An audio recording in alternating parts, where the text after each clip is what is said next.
Okay, look, I just want to start out with this disclosure up front. I'm gonna tell you that I'm not special in any kind of way. I don't have any superpowers. I'm not different from you in any kind of way or aspect. God gave me potential just like he gave every other human being on earth. God gave me a gift just like he gave everybody else. And it is just what you do with that gift. It is what you do with your purpose, is that if you step into it, that is the only difference other than what you're willing to do in order to be successful. Now, if you're not willing to do the things that it costs to be successful, that's the only difference between you and me.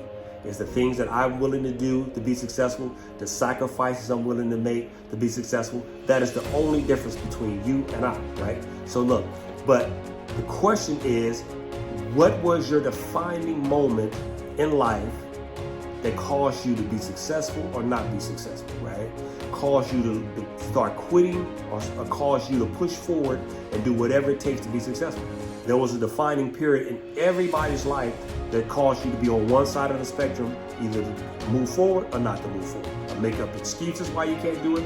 There was a point in time when it happened. You need to really find out what that defining point was. For me, my defining point was when I was 13 years old. Like most of us, we start a business, we start some type of activity that we want to do, that we feel like this is our gift and our purpose, and we have no knowledge of it. So we would never get started. Like a lot of people I know, the first thing they'll say is that when I get more information, then I'll start. Or when I learn how to, then I will start. And there's never a perfect moment. There's never a perfect time to get started. Never, right? So at that moment, I gave 150%. Every single day, I gave 150%. Ask yourself, how much are you giving? You giving 70%? Are you giving 80%? Are you giving 90%? What are you giving? You have to be honest with yourself in order to be successful. I was willing to do whatever it took to be successful. Now, I hadn't done a whole bunch of things in my life at 13, but that was a defining moment for me in my life. And I came to a place where I was able to take that and apply it to the rest of my life in regards to anything that I did. I looked at failure as an opportunity. I thought failure was the greatest thing ever, right? A lot of people think that I was crazy when I said that. But failure to me was the greatest thing that ever happened to me. It was the greatest teacher. Because now I can look at, I don't never worry about what I did good because I know what I can do good, right?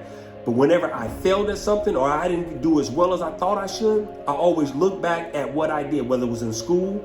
Maybe I wasn't spending enough time studying this particular subject. So I put more time in studying that particular subject.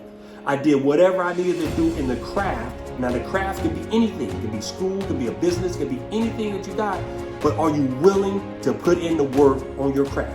Are you willing to spend the time and sacrifice, lose sleep, do whatever it takes, not spend as much time with your family, not spend as much time with your friends, not do some of the fun stuff that you think is fun in order to achieve your goal? Are you willing to do that? So look back at what caused you, or what was your defining moment in time in life that either caused you to become a quitter or caused you to become victorious, right? And so a lot of people can understand this. That defining moment came to you and said enough was enough. And it pushed you to become a victor and not a victim.